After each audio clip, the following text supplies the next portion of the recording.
Hola con todos, hoy hablaremos acerca de la deuda externa. La deuda externa contempla el total de préstamos y obligaciones financieras que el país ha contraído con entidades extranjeras, ya sean gobiernos, instituciones financieras internacionales o inversores privados fuera de sus fronteras. Además, estas deudas se utilizan para financiar proyectos de desarrollo, cubrir déficits fiscales o enfrentar crisis económicas, entre otros propósitos. La deuda externa del Ecuador refleja varios valores clave. Primero, muestra responsabilidad fiscal, ya que el Estado asume compromisos financieros que debe cumplir. También evidencia lo que es dependencia económica, pues el país recurre a créditos externos para poder cubrir gastos o inversiones. Además, influye en la credibilidad internacional, porque el cumplimiento o no de los pagos afecta a la confianza de los inversionistas. Otro valor importante es la transparencia, ya que el uso correcto y claro de esos fondos refleja el compromiso del gobierno con su pueblo. Finalmente, pone en juego la solidaridad intergeneracional, porque estas deudas deberán ser pagadas por las futuras generaciones. Por eso es fundamental que la deuda se utilice de forma eficiente, pensando siempre en el bienestar del país. En el año 2008, Ecuador debía alrededor de 13.000 millones de dólares a bancos y países internacionales, así como a su vez una deuda interna con el país. Actualmente la deuda del Ecuador alcanza aproximadamente los 83-85 millones de dólares a inicios del año 2025, representando el 50% del Producto Interno Bruto. De este total, 48 millones son de deuda externa, mientras que los 34 millones son de deuda interna. Es así como entre las más representativas tenemos la deuda multilateral con el Fondo Monetario Internacional con 8.100 millones de dólares, el Banco Internacional de Desarrollo con 7.60 millones de dólares. A este se suma el financiamiento bilateral con el país de China y su proyecto más representativo, que es el de Coca-Cola Sinclair, con 4.300 millones de dólares. Es así como la deuda del Ecuador se distribuye en deudas multilaterales, financiamiento bilateral y mercado internacional. La deuda de Ecuador ha crecido sostenidamente desde 2010, pasando por niveles bajos tras la moratoria de 2008, el cual representaba el 50% del PIB. En 2025, este endeudamiento planteó desafíos importantes para la estabilidad económica y fiscal del país. En 2008 al 2009, Ecuador declaró una moratoria parcial de su deuda externa bajo el gobierno de Rafael Correa. Esta deuda bajó alrededor del 12% del PIB. Del 2010 al 2016, la deuda externa comenzó a aumentar nuevamente, especialmente por los financiamientos chinos que se dieron, y en 2016 ya superaba los 25.000 millones de dólares.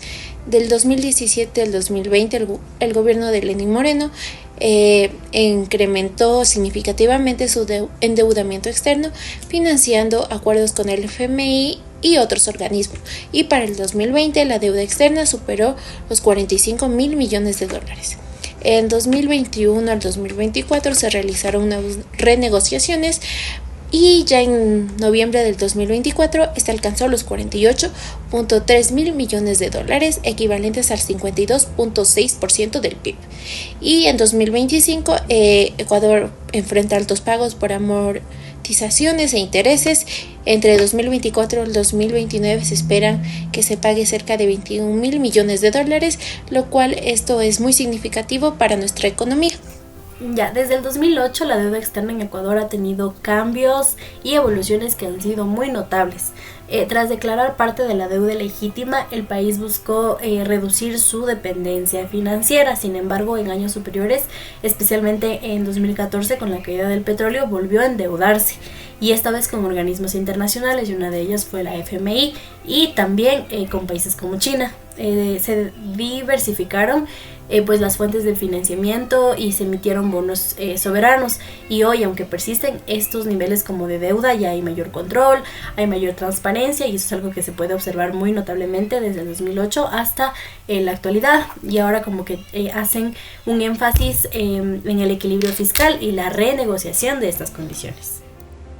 Dentro de este apartado de que se desarrolló, tendríamos como primer punto la auditoría de la deuda que se dio en el 2008, donde se desarrolló un proceso histórico de auditoría con la CAIAC que permitió declarar gran parte de la deuda como ilegítima y recomprarla a un bajo costo. Este acto marcó un precedente regional sobre soberanía financiera. También podríamos abarcar el nuevo esquema de financiamiento que se dio con China, en donde se desarrollaron acuerdos bilaterales con China, donde Ecuador recibió préstamos garantizados con petróleo. Esto nos ayudó a modificar la estructura tradicional del endeudamiento. También podríamos decir la estructuración de bonos que se dio en el 2020 durante la pandemia, pues Ecuador renegoció exitosamente 17.400 millones, reduciendo tasas de interés y alargando los plazos. En esta parte se fortaleció así la capacidad de la negociación internacional. También podríamos hablar de la alianza con organismos multilaterales, en donde se desarrollaron acuerdos con el FMI, el BID y el BM, en donde no solo lo hicieron para financiamiento, sino para implementar reformas fiscales y mejorar así la gobernanza de la economía del Ecuador. También tenemos la deuda por conservación, que fue en el 2023, no hace mucho, donde Ecuador innovó el canje de la deuda por la conservación en Galápagos, reduciendo así la deuda externa a cambio de un compromiso ambiental. Este canje se transformó en el canje ecológico más grande del mundo. Hablaremos sobre las estrategias para el sobreendeudamiento.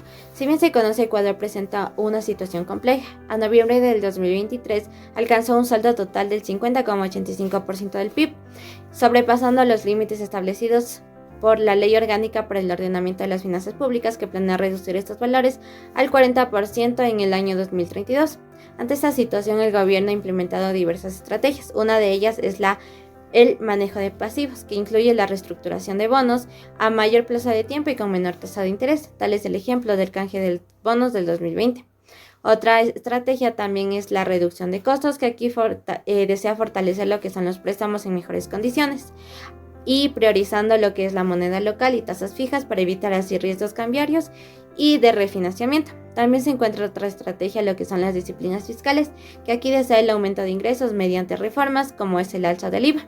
Y por último también el desarrollo del mercado interno para la deuda, que aquí mediante instrumentos como el CETES, que es el certificado de tesorería, y la emisión de bonos, planea reducir la dependencia de financiamientos externos. Gracias. La deuda externa ha impactado la inversión social y el desarrollo económico en Ecuador. Una gran parte del presupuesto estatal se destina al pago de la deuda externa. Esto limita los recursos para la salud, la educación y programas sociales. Por ejemplo, cuando sube el precio del petróleo, en vez de ir en inversión pública, gran parte se usa para cubrir obligaciones financieras con acreedores internacionales. Este ciclo frena al crecimiento económico, ya que aumenta la desigualdad y afecta especialmente a los sectores más vulnerables. Por eso, en nuestro país, es clave que se maneje la deuda de forma responsable, priorizando el desarrollo humano y la inversión social.